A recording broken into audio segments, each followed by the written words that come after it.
Vous allez à politique, mais vous accompagnez vision chef de l'État. Oui, il faut que le Bélango, il y a un numéro 1 à Mboka. Chef de l'État, a PC Mbote, son Excellence Félix Fachi Beton. Balobi na monoko ya français, tout pouvoir vient de Dieu. Mais toki ko boya ko lande, toko boya ko tambola na elongo moko te. Pour makanisi mingi aza nango pona Congo yo, yango il faut to sunga ye. Association na biso dynamique génération consciente eza wana pona ba congolais nyonso. Ba congolais nyonso, c'est-à-dire eza ekolo moko te, eza bikolo nyonso o eza na mboka na biso. D'ailleurs na kati toza na batu nyonso na kokotanga ba bikolo te po eza ebele. Mais moyen ya ko communiquer na biso tolobela yango na minoko 4. Lingala, Swahili, Kikongo, na Chiluba. Et puis tout souka en français. Nous demandons à toute la population congolaise de pouvoir tendre la main au chef de l'État, Fachi Beton, pour réaliser son programme. Il a un mandat, il y a un début et une fin. Dynamique génération consciente et ça pour les Congolais nyonso. Na lokola premier ministre azapé dynamique, azapé conscient, azapé déjà na kati eloko wana. Ba député nyonso oyo akatanga, ba nationaux, ba provinciaux, baza déjà na kati. Yango yo eloko nini? Dynamique génération consciente ezo zela bino. Dynamique génération consciente eza pona batu nyonso. Eza pona ba Congolais oyo baza dynamique. Bao bazo lakisa o ba na souci ya mboka ekende liboso. Excellence monsieur le gouverneur ya Okatanga na PCP Mbote awa ndeko na biso Jacques Kiabula Katwe o bato Lubumbashi babengi wandani ye azape dynamique. Mesdames, Messieurs, j'ai le réel et grand plaisir de recevoir dans mon émission pour la toute première fois Monsieur Gilles Kyundoa. Monsieur Gilles Kyundoa va nous expliquer, va nous parler plutôt de la dynamique génération consciente de Lubumbashi. Nous allons parler en long et à large, mais l'émission sera bilingue. L'émission sera bilingue pour la meilleure compréhension. Une fois de plus, salut à vous tous qui êtes branchés sur nos chaînes partenaires. Monsieur Gilles, comment Malamu Karayon Deko Peggy. Monsieur Gilles, bato bazuli bako tala biso lelo ngai na yo bayimba ba qui est Monsieur Gilles Kyundoa? Merci beaucoup Ndeko Peggy. Monsieur Jules Kyundoa aza ndeko na bino congolais. Aza na musala o asalaka na pembeni, aza consultant na Banque mondiale certifié. Azapé consultant formateur na organisme o babengi coopération technique allemande. Musala nae eza kosunga, ko encadrer, ko tangisa. Quelque part nazapé enseignant na université de Lubumbashi. Voilà. Blelo na Kinshasa to muna kuna batandwa ike tekasima yoto so na yo. Betela biso le solo dynamique génération consciente de Lubumbashi. Merci.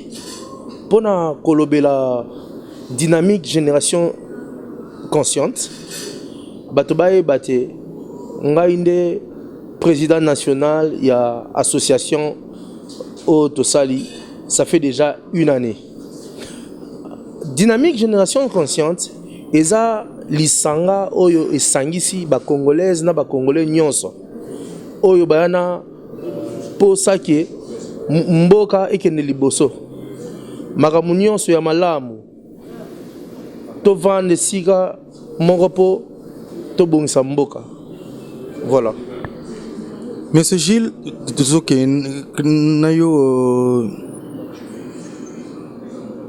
depuis la dynamique Salama, Bossali déjà nini et le ni Bossala to eloko ni bosali comme action oyo mokili mobimba endimi bana lubumbashi bandimi bana katanga bandimi oyo ba kinois olingi basadere massivement pour awa nde oye pour installer masolo siko eloko ni bosali oyo poto ndima po epesa guna moto nyonso akota la structure na liloba bioko na koloba tozo sunga bandeko na biso ko sunga bango eza nini ko tangisa bango ko longola bango ba mentalité ou bien ko zongisa batu na nzela moko po nini l'activité oyo tosali mingi depuis tobandi mouvement oyo tosali ba formation ya ba jeune songlo to sala ba session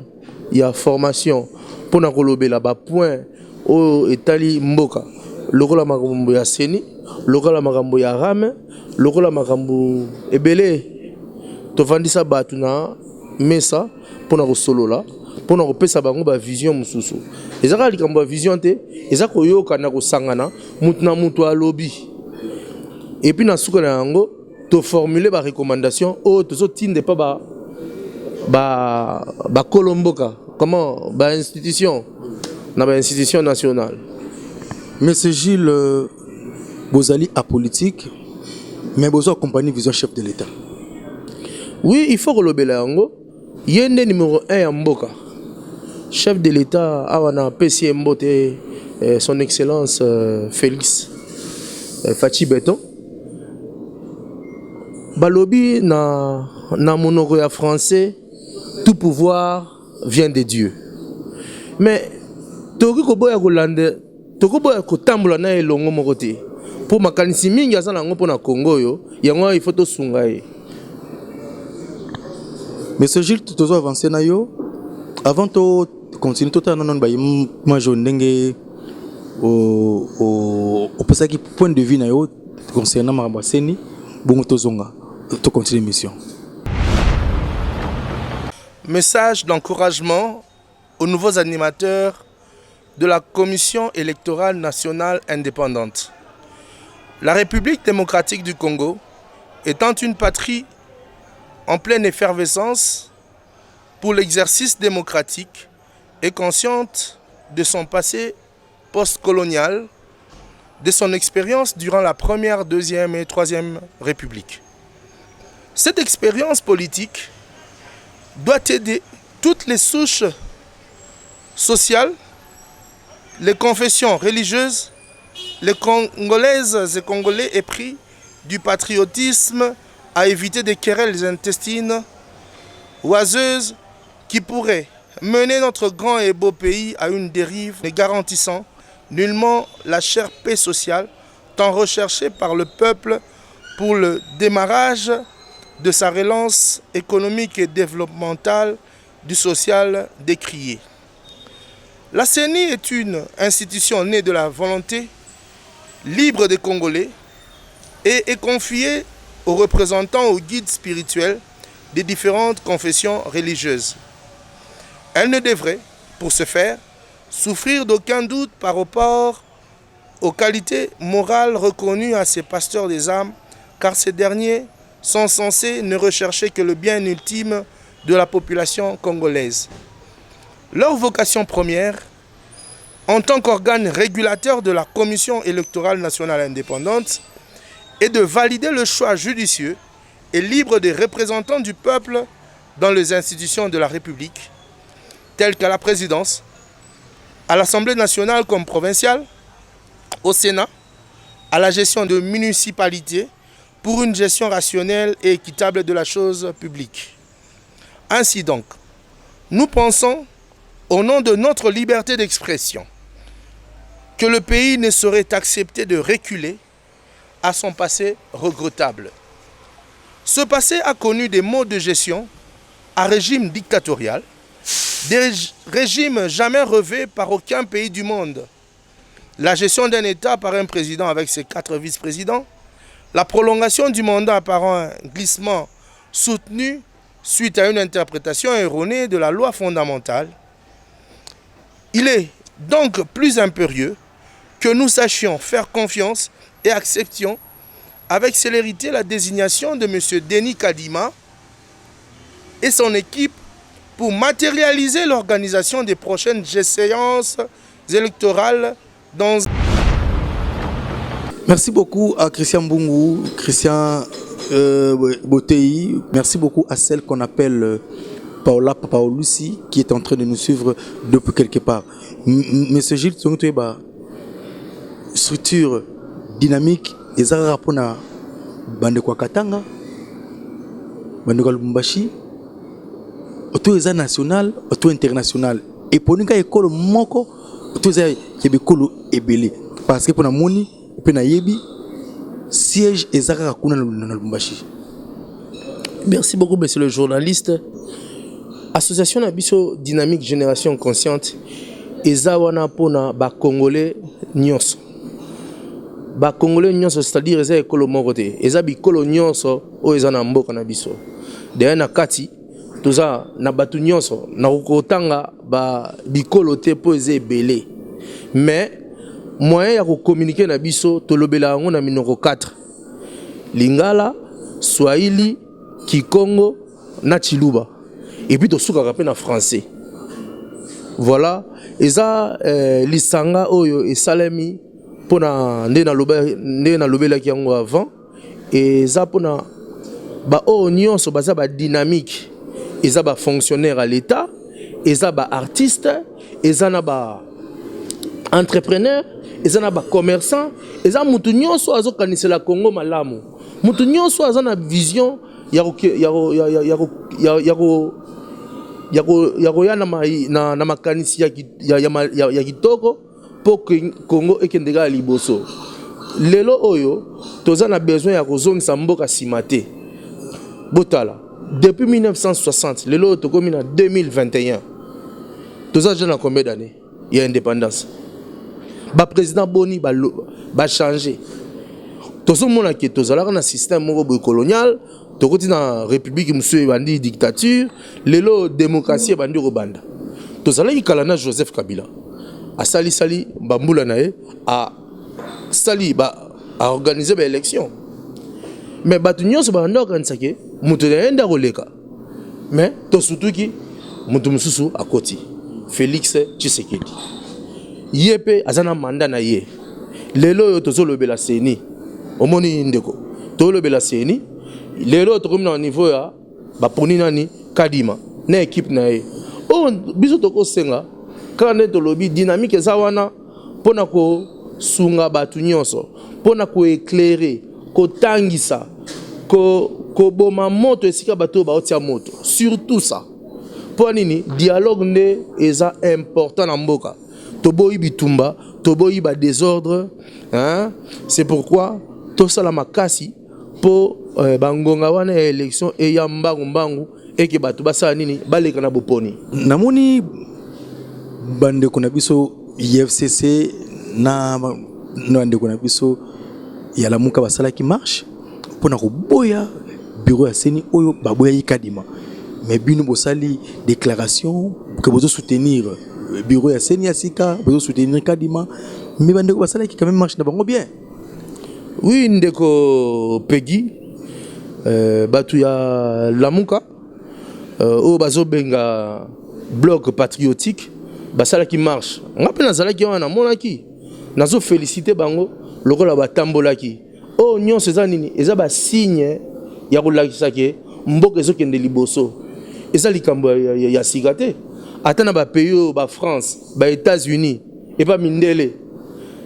Moyen na bango ya komi exprimer et ça le rappelle en tambola et ça marche dé et cause appelle au sali conférence au petit position au sali marche au lakisi ke ngai position nga ezaboy mais et l'obité que ce qui te changer Kadima to tche mutu mususu et za na ba mususu ba et atere ba nyonso ba kondima te mutu nyonso ubete eloko nyonso za na ba pour na ba contre.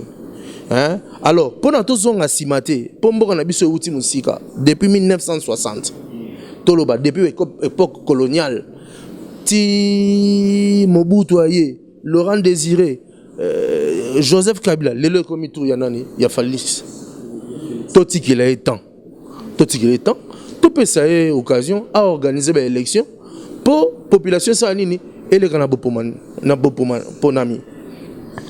Monsieur Gilles, tu as régi sur total andeng bande kuna biso balobaki na Kikongo Swahili Chiluba Lingala ke baza ko soutenir Senim na micro ya bande kuna biso ya Katanga oyo tokena ngo rapidement bon tozanga pour continuer émission ya lelo. Ampangi na munu ba Kongo nyonso muke mwana na beno ya bandundu mume kwisa kusonga benu message yai bet pesa chance na mfumu na betu ya bwala ya seni sambu ya kuma kusala kisalu ya mbote bet pesa yandi ti groupe nandi chance comme ça ya kwenda na ntwala na kisalu ya iyo takuma na 2023 élection il faut luta bien sans problème. Twetu bana ba Chisumbu cha dynamique génération consciente tubalo kunuleja bwalu bujibupitekana mu jitunga jetu pakumona Chisumbu chetu cha chipya chiji basungula bwa malwa amasungula tujibalomba bwase nwenu bonso bana bamwena Kongo tutwanyama kumikolo Chisumbu chipya cha masungula tujibalomba bwase ni chenza masungula bumuji constitution ulomba alors tutuni lomba bwase paji basungula Chisumbu chipya chikimbwase Chisumbu echi ni chitpatula mukalenga ujiku bunfu mu mpinje bwanyi yeni kala mukalenga mu 2023 tujituni lomba bwanyi nuba pesha confiance bwanyi benza muji bantu bonso bananga bwanyi masungula pitaka na bimpa bantu bonso basanka basungula mukalenga ujibobu bananga bwanyi adirije jitunga jetu echi twetu basho kufila chilejelu mu masungula jimenze kibwa mu 2018 pouvoir ufuni bionso kaji ufumupita kavumuntu wa pouvoir to na shito tubaye kabiji muzambi tuji kabiji anuni chilejelu chiyo chimwachi aju tutuni numobwanye numona mushinda kupesha confiance Chitumbu cha chipya chitangila malu wa masungula bwanyi chenza muji mubimpa ni transparence bwanyi bantu bonso bamona mushindo wa kusanka tutuni la twasa kijila wabunyi ba papa ba mama bandengo na biso nyonso do banda ozela eloko oyo lelo ebimi eza nouvelle équipe ya Seni bandengo na biso tozosenga na bino tondima équipe oyo po soki bolobike boboya tobokene milai 2023 ezaka pembeni awa tozosenga na bino tondima équipe oyo tozala na sima nango président ya équipe oyo ya Seni tosengi na yo papa sa tambusa musala malamu tambusango malamu selon date oyo esengeli merci na bino sisi wa memba wa Dynamique Génération Consciente kwa ajili ya kutungiwa ikamati ya Seni tunasema kwa ajili ya wale wa ndugu yetu leo wanapewa ile kazi ile madaraka ya kuongoza uchaguzi katika nchi yetu tunawapatia moyo sana ili wawezi kuorganize maelection ile itaweza kuwaunga wakongomani labda ya kuweza kuwasambarisha. Tunasema hivi kwa kifupi ile kundi inaongozewa na bwana Kadima population wa Kongole inaomba election ikuwe election ya kweli, ikuwe election ya haki. Kwa wakaaji wote wa Jamhuri ya Kidemokrasia ya Kongo tunawaambia wasiwe na wasiwasi. Wasiwe na wasiwasi kwa ajili ya ile uchaguzi itakuwa. Haina ule wote eko na ile madaraka ya kuweza kuorganize election, anekalaka eko na wina ma election. Tuliona hapa mu 2018 wakati wali organize ma election katika nchi yetu, haina wale wali organize election waliwina. Ni wale walikuwa katika upinzani walipata kubeba madaraka. Hata pembeni yetu katika nchi ya Zambia, muliona ile litukia pale, ule rais aliorganize election hakuweza kuwina. Ni hivi tunawapatia wakaji moyo wawezi kukamata ile Seni kama kitu cha waraia. Wakamate Seni kama kitu chetu wa Kongomani, isiwe kitu kia wale wengine watu wa wageni. Hivi uchaguzi katika nchi yetu utafaniziwa katika haki na maresulta itakuwa maresulta wa Kongomani. Tunawasalimu wote.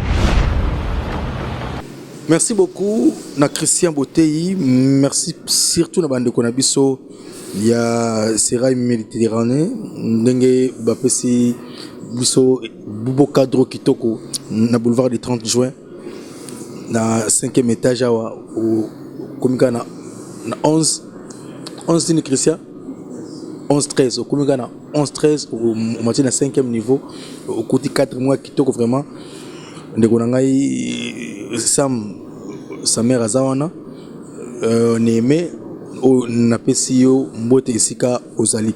Alors monsieur Gilles, tous na Kinshasa uyu kosala ni na Kinshasa pour siège ça na Lubumbashi. On a kin uyu kosani. Ya solo, merci beaucoup les journalistes. Koko mananga na Kinshasa et pona ko ya ko implanter dynamique génération consciente na capitale. Tout ko installer coordination provinciale. Dynamique génération consciente eza ndenge na lobaki avant, eza lisanga o eza na étendu ya RDC. Eza eloko ya Lubumbashi te, eza eloko ya Katanga te, eza non plus eloko ya Bakatange te. Eza eloko o etali ba Congolais nyonso. Ce qui te longwe awa d'ici 2-3 mois, to kende lisusu na Goma. Kolongwa na Goma kuna tozo projeter to mate Équateur. Tozonga na Rasai, to kita lisusu na ba Congo. Nde plan programme ndenge za ya dynamique génération consciente pour bisika nyonso na tangi ba membre baza déjà. Bazo zela biso. Ata na minito tozaka na ba appel. Depuis to leka na Kinshasa wa ba moni bilili ba zo benga kaka botiki biso to lobité to na programme to kene malembe voilà eza lisanga o eza ya batu nyonso ya mboka ba Congolais nyonso nazo lobela ngo lisusu ezala artiste o aza dynamique aza conscient pour na mboka ezala footballeur ezala ba sportif ba comédien ezala ba fonctionnaire à l'état pour nini pour Congo eza ba politicien te Congo eza ya batu nyonso. Voilà. Alors batu barosa nini bana kini barosa nini pour basadere parce que on installé déjà bandeko ba kumela masona Kinshasa mais batu barosadere ndenge nini bakomona bureau wapi bakobenga nani na ba numéro nini ya solo na bandeko oyo baza intéressé pona ko adhérer na dynamique génération consciente o na ko yebisa bango boya ezate que nde ba msuba lobaka ba place eza limité ba place eza limité te toza na besoin na bino boya siège nanu tozo lukelango lopango esika to ko louer mais sinon bakoki ko benga na numéro oyo 081 409 16 60 na bandeli lisusu 081 409 16 60. Mais ce que bandeko o bana diaspora o bani ba s'adhérer ba benga na numéro wana kaka numéro moko wana so ba bengi na numéro na tangi 081 409 16 60 bakozo ba précision nyonso toza pe na besoin ya diaspora congolaise pour anini tala lelo nde nazoloba dynamique génération consciente surtout ki na mboka mususu bazoloba te o ba congolais baza sérieux te non biso bato dynamique génération consciente to boyi ba maloba ana ba congolais parmi ba congolais ezana bato baza ba dynamique baza pe na ba conscient baza c'est pourquoi il faut to sangana elongo po to bendele ya RDC ekoyate. Mais président Sabiso nanou dynamique consciente président Gilles qui Sabiso dynamique génération consciente ezali à politique ezapea eponi pe écoloté mais la majorité ya bakonzi ebele ya mboka baza bakatangi namoni premier ministre na biso oyo gouvernement ya warrior ça musala kitoko Sama Lukonde namoni ministre monsieur sport compétent Serge Konde na bande ko ebele est-ce que bango pe associé quand même bango malgré que dynamique génération consciente eza kaka ya bakatangete maneko Lubumbashi te eza ya ba congolais nyonso mais siège nango eza na Lubumbashi base eza na Lubumbashi ba leader oyo nzamba tomboli lelo bazo kamba mboka est-ce que aujourd'hui tanya resolo na bango faut pas soutenir eloko ke liboso et surtout que bazana kisa ça. Merci beaucoup Ndeko Peggy à travers émission nayo nangi na pesa d'abord ba félicitations et pas ya chef ya primature nani Sama Lukonde vraiment mangoko tonde balubaka mangoko to hein vraiment oza vraiment warrior ya solo to monyango ministre Serge Konde nzamba sunga po équipe ya Léopard et outi musika lelo otala to bandio mona coupe du monde génération na biso to tigala kolanda ba toyoka masolo ana ya coupe du monde ka ko sunga ka ba pays ya baninga lelo to rebetela pe ba congolais maboko félicitations d'abord côté ana pona songela lituna na yo et anoza boy dynamique génération consciente eza pona ba congolais nyonso na lokola premier ministre azape dynamique azape conscient aza déjà na kati eloko wana ba député nyonso oyo katanga ba nationaux ba provinciaux baza déjà na kati yango yo eloko nini dynamique génération consciente ezozela bino mais koyebi ke mboka na mboka sana ba continent yango est-ce que dynamique génération consciente vous accompagne VP vision à gouverneur Jacques Tekebula pour y est vraiment azako travail kitoko puis aza muto aza jeune aza na makile génération consciente est-ce qu'il y a pas un membre yango na lobby ndeko journaliste na zongeli lisusu dynamique génération consciente eza pona batu nyonso eza pona ba congolais oyo baza dynamique ba oyo bazo lakisa oyo ba na souci ya mboka ekende liboso excellence monsieur le gouverneur ya Okatanga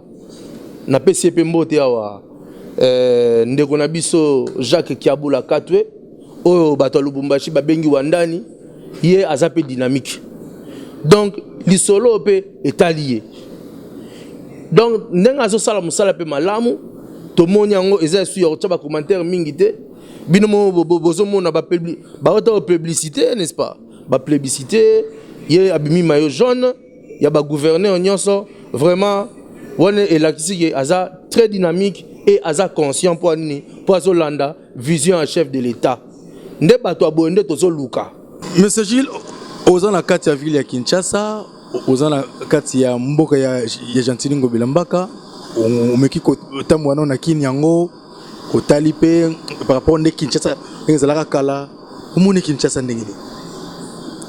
Merci Ndeko Peggy bato il faut bayeba ke ngana botama awa okinwa ngana kinwa mwana commune mwana lemba na botami na Bangamelo soka tito ndo beta bale na Kamobutu ngana beta na Asana na beta na Renaissance lelo komi lelo ngana mwana lemba na longwa bangwelo na to longwa kuna to vanda na basanga et puis to suka wapi na Kajeke à partir ya Kajeke nde to sanini to kena na Lubumbashi gouverneur Gentili Ngobila bakaya no ya lemba pe na Salongo uye Kinshasa par rapport à la Kinshasa kala au moni ville Kinshasa ngondé vraiment dynamique génération consciente ezo encourager batu ya boye gouverneur Ngobila félicitations tomoni opération au sali ya Kinbopeto vraiment na Tamboli boulevard na sali expressement nanko na tambola ka makolo depuis Sozacom ti côté ya Kitambo kuna ata papier na monité namoni papier te, namoni milangi te. En tout cas, félicitations. Nde bata bonde tozo luka. Hein? Merci beaucoup na nyonso zo sala eza facilité na eza likamomoko ya motema. Ça signifie que oza vraiment na souci à Kinshasa. Hein?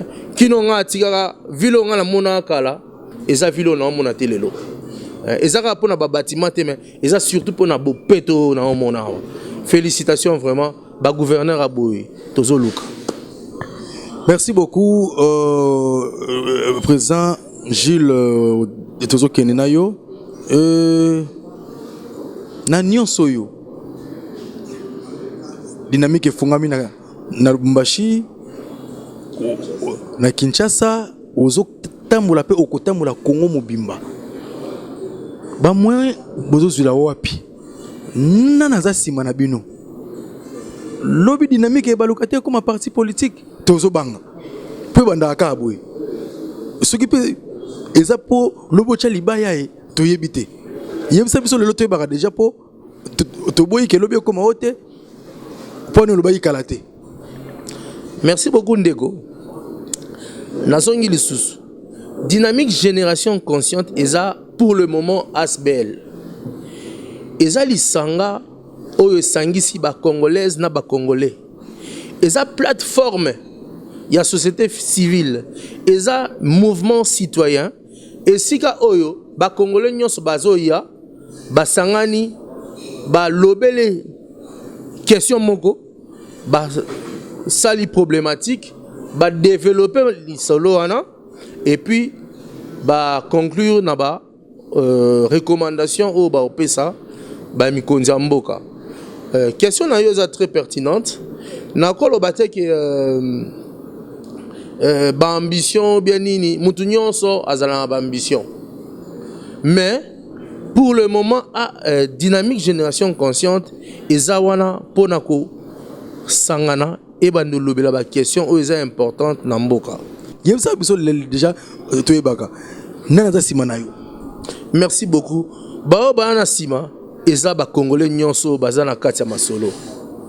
Mais na koloba te ke ba moyens eza suffisant. Quand na lobela kibino eza ba projection ya koloba ke toke na Goma, toke na Équateur, toke na Kasai, toke na Bakongo.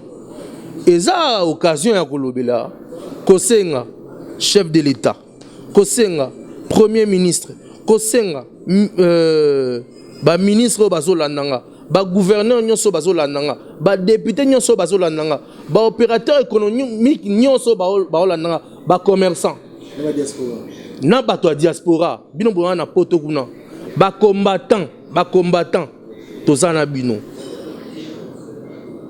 tozoluka ba moyen pour bosunga dynamique génération consciente eloko na bino eloko na biso nyonso pour na nini pour mboka na biso ekende liboso eza likambo ya kosenga te mais il faut olobelango tout le monde na poto ba mouvement et ça la et tchepe moi numéro ya compte bancaire na C hein et tchepe numéro compte ya compte na C o nyonso alingi aya na ba dona e ekozala en nature matériel équipement finance mongo toza fermeté mais katikati ya dynamique ba travers baza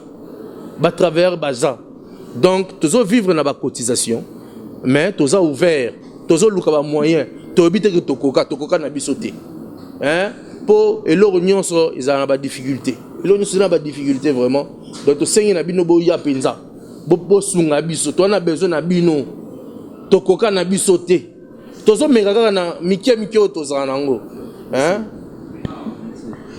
Merci beaucoup l'équipe technique.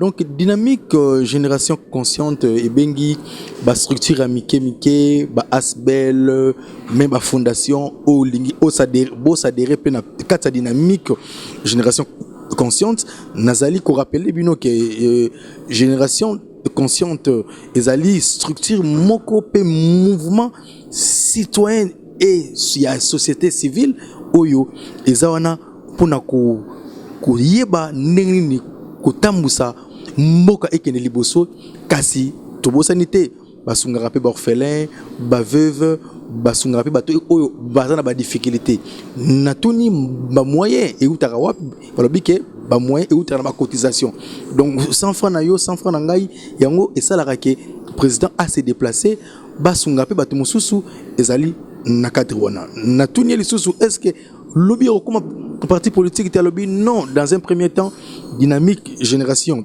consciente ezali asbel et puis ezali apolitique mais baza ko soutenir vision tata mokonzi ya ekolo Fachi Beton et surtout na makambo seni ezali actualité de l'ère bango dynamique génération consciente bango ba gangi na mongongo makasi pour robake baza ko soutenir seni bazali ko soutenir mokonza mboka et puis balingi était na 2023 ba élection et ça avec impact na idéologie yo ozali katange ozala awana Kinshasa sunga bandeko na bino na cadre ki nduku plus nduku égal nduku yope ne Congo oyo bike olingi Congo ikene liboso génération consciente ezape na ba Congo ebele ba ne Congo ebele nakati boya bo sangana ilongo pona kotombola dynamique génération consciente président sengana yo sikoyo au s'adresser na ba autorité mais je me remets que ça se passe en français parce que j'avais voulu que cette émission se déroule en langue vernaculaire, précisément les lingala, pour que le petit peuple quand même ait la matière de savoir et de connaître que notre dynamique génération consciente, c'est vraiment une dynamique apolitique et puis ils sont en train de soutenir la vision du chef de l'État. Vous êtes devant les autorités, vous êtes en face devant la diaspora. Un petit mot à dire par rapport à l'épanouissement ou par rapport aux directives de la dynamique génération consciente qui aujourd'hui s'installe officiellement dans la ville de Kinshasa. Merci beaucoup, monsieur le journaliste Peggy. C'est un honneur pour nous d'être sur ce plateau pour parler de la dynamique génération consciente, un mouvement citoyen qui a été créé déjà bientôt une année. Cette association qui se dit sans but lucratif est une plateforme de la société civile congolaise. Elle s'intéresse aux questions de la RDC, soit, si vous voulez, des questions d'ordre social, politique, culturel, sportif, etc., etc. Elle regorge tous les Congolaises et Congolais dynamiques et soucieux, conscients pour le bien-être de notre pays.